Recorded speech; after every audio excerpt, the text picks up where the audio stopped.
Hello friend, welcome to my channel JD science classes में आप सभी का स्वागत है। जैसा कि हम सीटेट 2023 पर्यावरण अध्ययन ईवीएस के प्रैक्टिस सेट सॉल्व करें, तो आज हम एक नए प्रैक्टिस सेट के साथ उपस्थित हुए हैं। आशा करता हूँ आप सभी अच्छे होंगे। अगर आप हमारे चैनल पर नए हैं तो चैनल को सब्सक्राइब कर लीजिएगा और बेल आइकन प्रेस कर दीजिएगा ताकि आपको नोटिफिकेशन मिलता रहेगा। आइए देखते हैं। पहला प्रश्न है, करें कि कक्षा 5 की पाठ्य पुस्तक में गोलकुंडा के किले का मानचित्र छपा है। इस मानचित्र के दाहिने निचले भाग पर एक पैमाना छपा है जो इस प्रकार है। पैमाना करें 1 सेंटीमीटर इक्वल टू 110 मीटर। तो यदि इस मानचित्र पर फतेह दरवाजा और पेटला बुर्ज के बीच की दूरी 15.4 सेमी है, तो इन दोनों स्थानों के बीच की वास्तविक दूरी आपको बताना है। ठीक है, वास्तविक दूरी आपको बताना है। देखिए, तो क्या करेंगे भी, तो इनको क्या करेंगे, तो 1 सेंटीमीटर इक्वल टू दिया है इतना 110 मीटर। तो कह रहे हैं कि इसलिए कह रहे हैं कि 15.4 सेंटीमीटर इक्वल टू, तो 15.4 तो 1 सेंटीमीटर बराबर इतना, तो 15.4 सेंटीमीटर क्या करेंगे, इससे मल्टीप्लाई कर देंगे। क्या करेंगे भाई, मल्टीप्लाई कर देंगे 15.4। तो ठीक, इसका जब आप मल्टीप्लाई करेंगे तो कितना आ जाएगा, मल्टीप्लाई करने पर आपका आ जाएगा 1694 मीटर। ठीक है, मीटर। ठीक, तो अब इतना आ गया। तो अब इसमें आपको क्या करना है, इसको किलोमीटर में आप बदलेंगे, किलोमीटर में बदलेंगे। तो 1 किलोमीटर में जानते हैं आप कितना होता है, 1000 मीटर। 1000 मीटर, तो आप इसको डिवाइड कर देंगे 1694 डिवाइड बाई 1000। तो आप डिवाइड करेंगे तो इसका आंसर कौन सा जाएगा, 1.694 आ जाएगा। तो ऑप्शन नंबर इसका 4 नंबर आपका सही हो जाएगा। 4 नंबर आपका सही हो जाएगा, 1.694 किलोमीटर। तो जो है दोनों स्थानों के बीच की वास्तविक दूरी जो आएगी 1.694 सेंटीमीटर। ठीक है, देखिए जो गोलकुंडा है, किला है, आपसे ये पूछा भी गया कि ये कहाँ है, तो इसको भी देख लीजिए गोलकुंडा कहाँ है। तो गोलकुंडा ये हैदराबाद में है। कहाँ भी, ये हैदराबाद तेलंगाना में। ठीक है, तेलंगाना राज्य में है, जो 2 जून 2014 को ये नवीनतम क्या है आपका राज्य है। ठीक है, तो इस प्रकार आपको याद रखना। और इसको ये कब बना था, ये 16वीं शताब्दी के दौरान कुतुब शाही वंश द्वारा बनवाया गया था। कौन भाई, कुतुब शाही द्वारा बनवाया गया था। ठीक है, चलिए आगे चलते हैं। अगला प्रश्न है और इसमें आपको सब याद रखना है, इसमें सारी इंपॉर्टेंस है, आपके ऑप्शन भी। ठीक है, अगला करें कि सरकारी कानून जिसके अनुसार कोई भी व्यक्ति सांप को पकड़ व रख नहीं सकता है, किस अधिनियम के अंतर्गत आता है। ठीक, तो कह रहे हैं कि पहला ऑप्शन पर्यावरण संरक्षण अधिनियम 1986। तो ये डेट भी याद रखना है, पर्यावरण संरक्षण अधिनियम 1986, ये भी आपसे पूछा गया है। जैविक विविधता अधिनियम, ये भी याद रखना है। तो वन्य जीव संरक्षण अधिनियम, तो आपका यहाँ पर तीसरा ऑप्शन सही हो जाएगा। वन्य जीव संरक्षण अधिनियम 1972 के अनुसार कोई भी व्यक्ति सांप को पकड़ व रख नहीं सकता है, लेकिन एक अपवाद है, अगर लैब में इसकी चेक करना है, जांच करना है, तो ये पकड़ सकते हैं। ठीक है, चलिए अगला है वन संरक्षण अधिनियम, कब होता है भी, 1980 में। ठीक है, तो आइए आपको यहाँ कुछ अधिनियम संरक्षण बता देते हैं, ताकि काफ़ी इंपॉर्टेंस है जो आपके पूछे जाते हैं। देखिए, अगर शेर संरक्षण अधिनियम पूछे, शेर संरक्षण अधिनियम ये कब आया था भाई, ये 1972 में आया था। ठीक है, 1972 में। और बाघ संरक्षण अधिनियम कब आया था, ये आपका आया था 1973 में। ये सब डेट आप याद रखिएगा, 1973 में। हाथी संरक्षण अधिनियम कब आया था, ये आपका आया था 1992 में। देखिए, ये पर्यावरण से संबंधित है, तो ये आपके प्रश्न आएंगे। ठीक है, और देखिए इसको हटाते हैं तो, और देखिए जल संरक्षण अधिनियम कब आया था, ये आपका 1974 में आया था। ठीक है, और वायु संरक्षण अधिनियम कब आया था भी, 1987 में। और गैंडा संरक्षण अधिनियम कब आया है, ये आपका 1987 में। और नर्मदा बचाओ आंदोलन कब आया था, ये भी याद रखना, पर्यावरण से संबंधित है। तो नर्मदा संरक्षण बचाओ आंदोलन कब हुआ था, 1989 में। तो ये आप याद रखिए। एक बार फिर से सुनिए, शेर संरक्षण अधिनियम 1972 में, बाघ संरक्षण अधिनियम 1973 में, हाथी संरक्षण अधिनियम 1992 में, जल संरक्षण 1994, वायु संरक्षण अधिनियम 1981 में, वायु संरक्षण अधिनियम 1981 है भाई, यहाँ पे 81 है। वायु संरक्षण अधिनियम कब, 1981, याद सही कर लीजिएगा। और गैंडा संरक्षण 1987 और नर्मदा बचाओ आंदोलन 1989। ठीक है, तो इस प्रकार आपको ध्यान रखना है। चलिए, तो आपका ऑप्शन यहाँ तीसरा वाला सही हो जाएगा। चलिए अगला चलते हुए देखिए, अगला प्रश्न है, देखिए अगला प्रश्न है, राजा जी राष्ट्रीय उद्यान स्थित है। तो राजा जी राष्ट्रीय उद्यान कहाँ स्थित है, ये आपको हमको बताना है। कह रहे उत्तराखंड में, गुजरात में, हिमाचल प्रदेश में या उत्तर प्रदेश में। तो राजा जी राष्ट्रीय उद्यान कहाँ स्थित है, ये आपका उत्तराखंड में है, ये आपका उत्तराखंड में है। ठीक है। अगर सबसे आपसे पुराना नेशनल पार्क पूछे तो कौन है, जिम कार्बेट नेशनल पार्क जो है ये कहाँ है भाई, ये आपका उत्तराखंड में है। ये कब बना था, 1936 में। 1936 में सबसे पुराना, इसका पूर्व नाम क्या था, हेरी नेशनल पार्क है। ठीक है। और फूलों की घाटी कहाँ है, उत्तराखंड में ही स्थित है। और गोविंद उद्यान भी कहाँ है, उत्तराखंड में। ठीक। और एक पूछा जाता है गिर राष्ट्रीय उद्यान कहाँ है, तो ये गुजरात में है। कौन, गिर राष्ट्रीय उद्यान। ठीक है। और उत्तर प्रदेश में आप जानते हैं दुधवा नेशनल पार्क है। ठीक है, लखीमपुर खीरी में है। चलिए अगला चलते हैं, तो आपका यहाँ पहला सही हो जाएगा। अगला प्रश्न है, देखिए कह रहे हैं कि निम्नलिखित में से कौन सा अनवीकरणीय ऊर्जा का रूप है। अनवीकरणीय, देखिए नवीकरणीय और अनवीकरणीय होते हैं। तो अनवीकरणीय में जो सबसे पुराना हो, नवीकरणीय मतलब जो नया, जो कि सौर ऊर्जा नवीकरणीय में आ जाएगा। अगला है भूतापीय ऊर्जा नवीकरणीय में, ज्वारीय ऊर्जा नवीकरणीय में आ जाएगा। और ये जो है आपका ऑप्शन नंबर तीसरा जो यहाँ सही हो जाएगा, अनवीकरणीय ऊर्जा के रूप में है, तो प्राकृतिक गैस। तो ऑप्शन नंबर 64 का कौन सा हो जाएगा, तीसरा नंबर आपका सही हो जाएगा। ठीक है।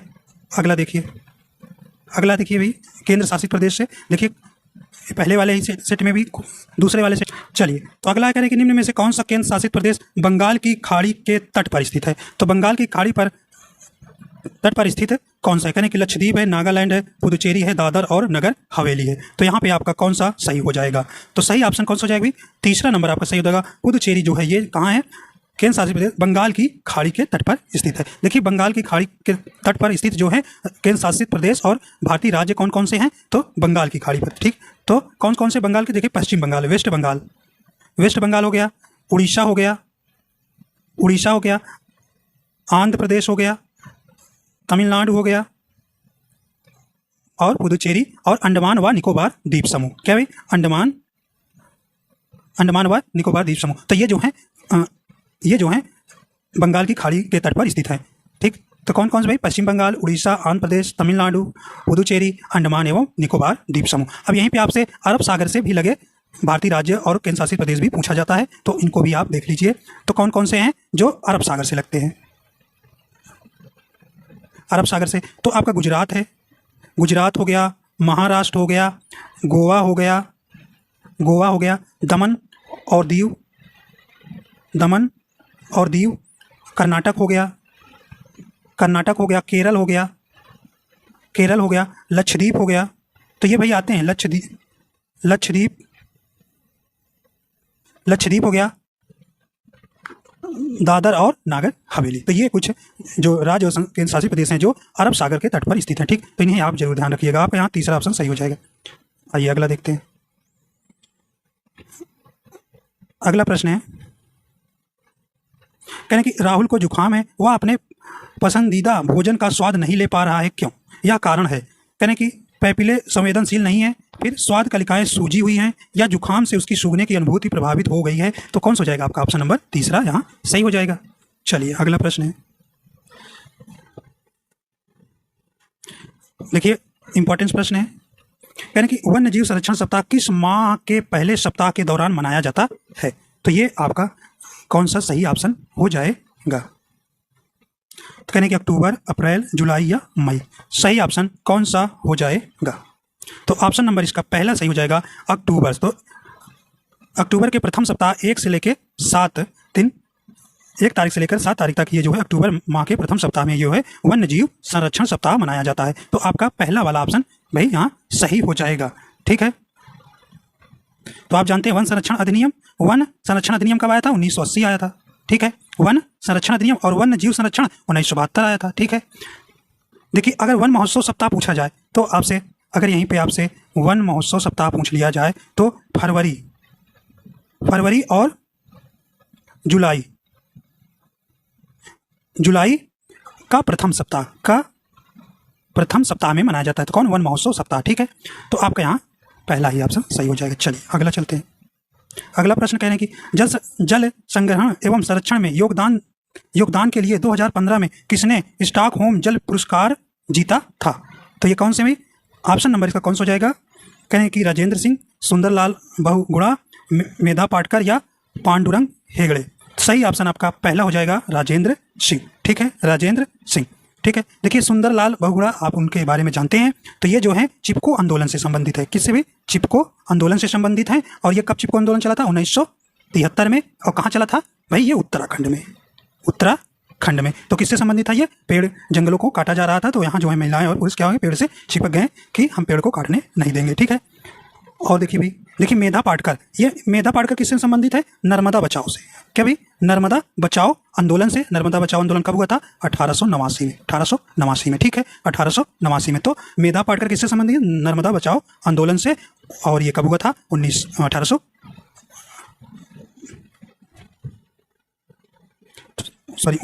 है। ये 1989 से है। ठीक है, 1989 से। ठीक है, तो नर्मदा बचाओ आंदोलन कब हुआ था? 1989 में। ठीक है, और देखिए पांडुरंग से हेगड़े किससे संबंधित है?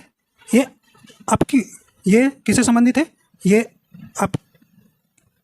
आपको आंदोलन से। आपको आंदोलन से ये कर्नाटक में हुआ था। ये भी पेड़ से संबंधित ही था, कटाई से, एकदम सेम वही जो चिपको आंदोलन से संबंधित था। ये कब हुआ था? ये 1983 में कर्नाटक में हुआ था। 1983 भी कहाँ? कर्नाटक में। ठीक है, तो ये पांडुरंग हेगड़े से संबंधित है। ठीक, आइए, तो इस प्रकार आप पहला ऑप्शन यहाँ सही हो जाएगा। आइए देखते हैं अगला भी। अगला देखिए यहाँ पे आपको घरों से संबंधित क्वेश्चन, आपके प्रश्न पूछे जाते हैं, तो घर से संबंधित आप पढ़ें, तैयार कर लीजिएगा। चलिए, बड़ा प्रश्न है, छोटा कर रहे हैं। ठीक है, तो आपको मिलान करना है यहाँ।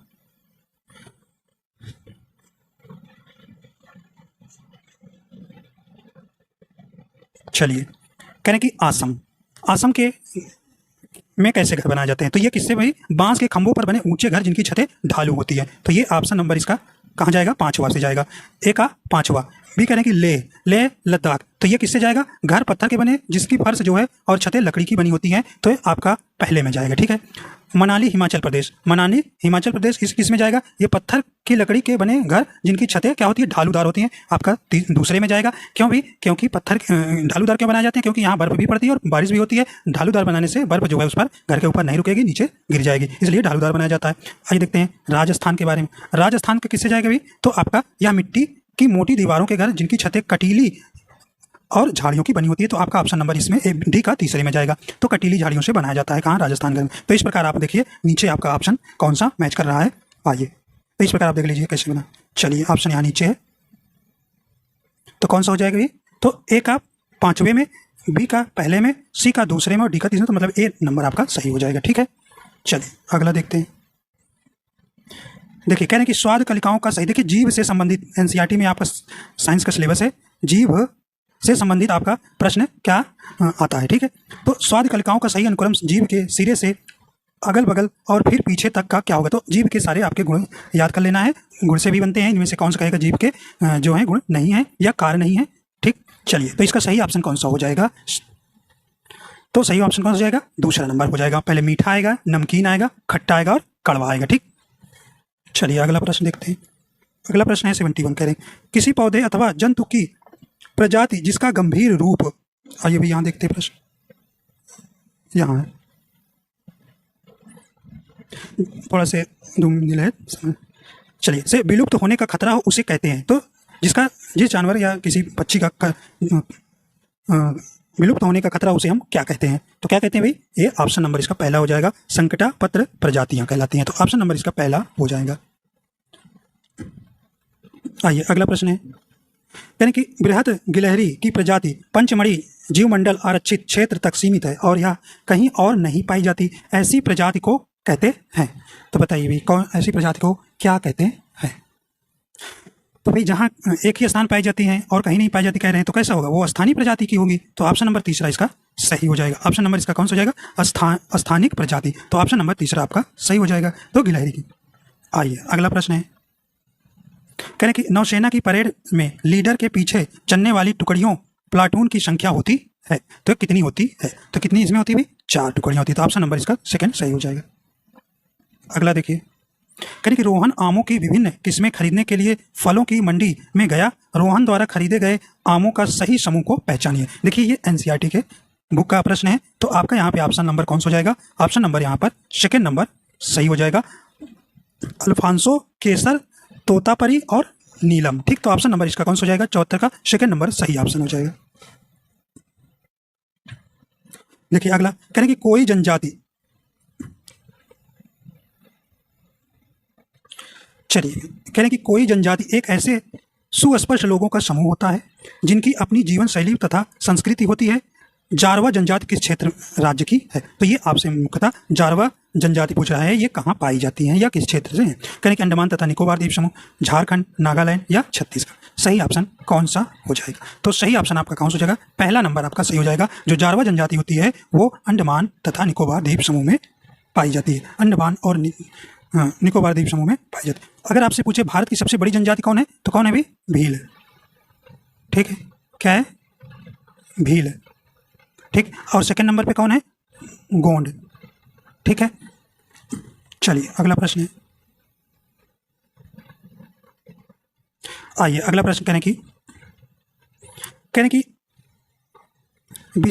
विषय जो आवाज़ से संबंधित अपने कक्षा 5 के छात्रों की एक दक्षता पहचानिए। तो एक दक्षता आपको क्या करना है? यहाँ पहचानना है। कहें खेत से बाजार से घर तक की खाद्य पदार्थों की यात्रा की रूपरेखा बनाता। फिर कह रहे मानचित्र की संकल्पना को तथा 2 आयामों में एक स्थान का चित्रण से संबंध करना। तो सही ऑप्शन आपका कौन सा हो जाएगा? देखिए विषय आवास से संबंधित अपने कक्षा 5 के छात्रों की एक दक्षता पहचानिए। तो आपका यहाँ सेकंड नंबर ऑप्शन सही हो जाएगा, मानचित्र की संकल्पना को तथा 2 आयामों में एक स्थान का चित्रण से संबंध करना। ठीक है, तो आपका सही ऑप्शन सेकंड यहाँ हो जाएगा। देखिए खाद्य भोजन से संबंधित है। देखिए कहने कि खाद्य भोजन के प्रत्यय पर अपने छात्रों का रचनात्मक रूप से आकलन करने के लिए आप निम्नलिखित में से कौन से कार्य का चयन करेंगे? कौन से कार्य का चयन करेंगे? करें पक्षियों द्वारा खाए जाने वाले विभिन्न खाद्य पदार्थों के चित्र बनाता नहीं, ये नहीं। आप करें कि शाकाहारी एवं मांसाहारी की परिभाषाएं याद दिलाना नहीं। करें कि खाद्य पदार्थों से संबंधित विभिन्न मिथकों के बारे में कक्षा में विचार विमर्श करेंगे। तो आपका ऑप्शन नंबर यहाँ तीसरा नंबर सही हो जाएगा। खाद्य भोजन के प्रत्यय पर अपने छात्रों को रचनात्मक रूप से आकलन करने के लिए आप क्या करेंगे? खाद्य पदार्थों से संबंधित विभिन्न मिथकों के बारे में कक्षा में विचार विमर्श करेंगे। मिथक मतलब झूठा। ठीक है, अगला प्रश्न है, करें पर्यावरण अध्ययन में अवधारणाओं को प्रस्तुत करने की विधियों के चयन के लिए निम्नलिखित में से कौन सा सर्वाधिक महत्वपूर्ण कारक है? कौन सा सर्वाधिक महत्वपूर्ण कारक है? करें कि अवधारणा की प्रकृति। आइए आगे देखते हैं यहाँ पे।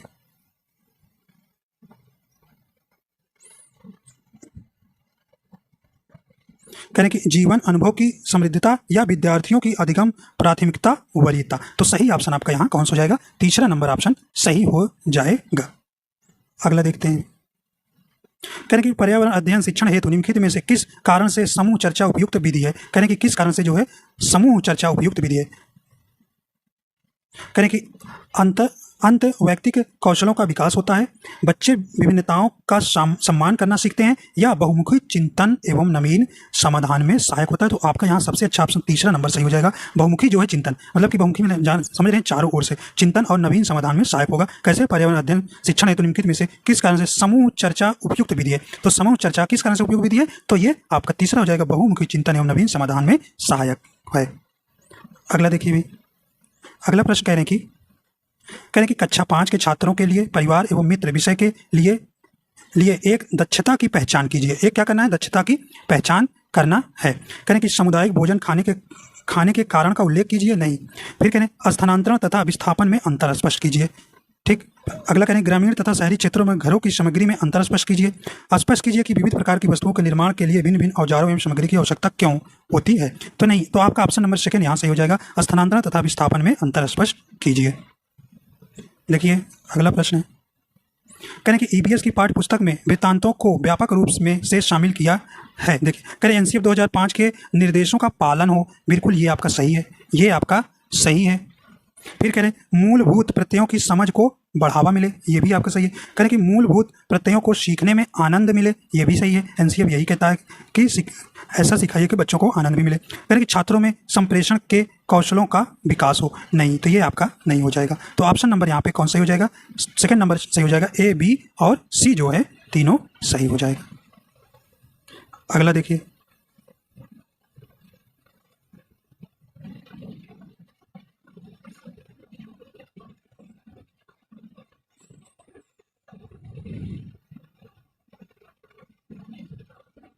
चलिए भाई, कह रहे हैं कि निम्नलिखित में से कौन सा कथन संरचनात्मक आकलन की विशेषताओं का वर्णन करते हैं? तो यहाँ पे आपको देखना है, कह रहे हैं कि यह सब बच्चों को दिया जाने वाला औपचारिक परीक्षण है। और छोटा, चलिए अब ऑप्शन भी आपको दिखेंगे।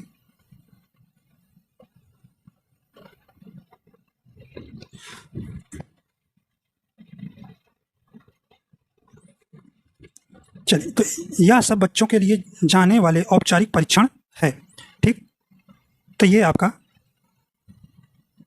नहीं। अगला, इसमें बच्चों को यह पता ही नहीं चलता कि उनका आकलन किया जा रहा है, तो ये आपका ऑप्शन सही है। यानी कि यह प्रगति पत्र में दर्ज किए जाने वाला विवरण है, तो ये भी आपका सही है। करें यह सीखने के दौरान बच्चों की प्रगति का अवलोकन है, बिल्कुल ये भी सही है। अगला है, यह जो है बच्चों की गतिविधियों के अवलोकन द्वारा उनके सीखने में सुधार प्रक्रिया है, तो ये भी आपका ऑप्शन सही हो जाएगा, ये भी ऑप्शन सही हो जाएगा। तो यहाँ देखिए ऑप्शन नंबर सेकेंड और ऑप्शन नंबर देखिए यहाँ पे बी नहीं दिया है, तो ऑप्शन नंबर 4, तो यहाँ ऑप्शन नंबर यहाँ सेकेंड और 4 नंबर दोनों सही हो जाएगा, यहाँ पर सही हो जाएगा, क्योंकि यहाँ देखिए बी वाला आपका ऑप्शन नहीं दिया, तो बी वाला भी सही आपका यहाँ कथन है, ठीक है। तो संरचनात्मक आकलन की विशेषता का वर्णन ये आपके ये भी है, ये भी है और ये भी है और ये भी है, ठीक। ए नंबर आपका नहीं है, तो इस प्रकार दूसरा और चौथा दोनों सही हो जाएगा। अगला देखिए,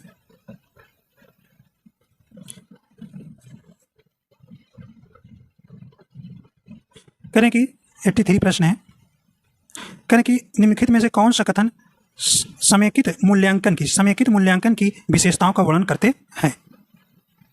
तो ये आपको यहाँ बतलाना है। तो कह रहे हैं कि यह निर्धारित मानदंड के आधार पर बच्चे के कार्य की गुणवत्ता की जांच करता है, आपका ये आपका सही है। फिर कह रहे हैं यह सीखने के दौरान बच्चे की उपलब्धि की गुणवत्ता को परखना है, नहीं। यह एक बच्चे की उपलब्धि की तुलना दूसरे बच्चों की उपलब्धि से करना है, आपका ये आपका सही हो जाएगा, ये आपका सही हो जाएगा। फिर कह रहे हैं यह एक बच्चे की प्रगति की तुलना स्वयं की पिछली प्रगति से करना है, गलत हो जाएगा। तो यहाँ पूछा था निम्नलिखित में से कथन समेकित मूल्यांकन की विशेषताओं का वर्णन करते हैं, तो समेकित मूल्यांकन यह है कि यह निर्धारित मानदंड के आधार पर बच्चे के कार्य की गुणवत्ता की जांच करना है, ठीक। अगला, यह जो है एक बच्चे की उपलब्धि की तुलना दूसरे बच्चों की उपलब्धि से करना है, ठीक। तो इस प्रकार आपका 83 का ऑप्शन नंबर कौन सा हो जाएगा? सेकंड नंबर सही हो जाएगा, आपका ए और सी जो है सही हो जाएगा, ए और सी सही हो जाएगा। अगला प्रश्न है, यानी राष्ट्रीय पाठचर्या रूपरेखा 2005 के अनुसार ईवीएस पाठ चर्चा में सुझाए गए 6 थीमों में से निम्नलिखित में से एक थीम कौन सा है? इंपॉर्टेंस प्रश्न है। इससे प्रश्न आपका कभी हिंदी में भी आ जाता है, कभी सीडीपी में भी आ जाता है, तो कभी ईवीएस में आ जाता है। तो ये आपका 84 नंबर का प्रश्न क्या है? इंपॉर्टेंस है। तो देखिए जो इसकी ईवीएस पाठचर्या के सुझाव के 6 जो थीम है, ये 6 जो थीम है ये इस प्रकार है। देखिए पहली थीम है परिवार, परिवार एवं मित्र। क्या भी? परिवार एवं मित्र, ये इंपॉर्टेंस है, आपके यहाँ प्रश्न 100% आते हैं।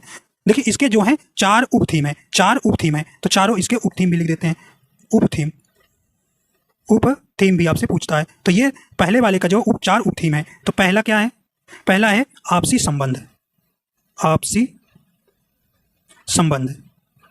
ठीक, आपसी संबंध। दूसरा है काम और खेल, काम और खेल। और देखिए और जो जानवर, तीसरा कौन सा है भी? यहाँ लिख देते हैं जानवर, ठीक। और चौथा क्या है? पौधे। क्या है? पौधे। तो याद रखना कि पहला जो थीम है परिवार एवं मित्र, इसकी उप 4 थीम है, आपसी संबंध है, काम और खेल है, और तीसरा आपका क्या है? जानवर है, ठीक, और चौथा पौधे। ये उप थीम है, याद रखिए, परिवार एवं मित्र के। अभी 5 और है, देखिए इसको हटाते हैं, याद देख लीजिए एक बार। चलिए अगला है, दूसरा में क्या है? दूसरा में आपका भोजन है। क्या भी? भोजन है। तीसरा में क्या है? पानी है। और चौथा में क्या है? आवास, जिसे आश्रय भी कहते हैं। आवास, जिसे आश्रय भी कहते हैं। पांचवा क्या है? यात्रा है, ये जरूर याद कर लीजिएगा। और छठा क्या है? हाँ, हम चीज़ें कैसे बनाते हैं, हम चीज़ें कैसे बनाते हैं।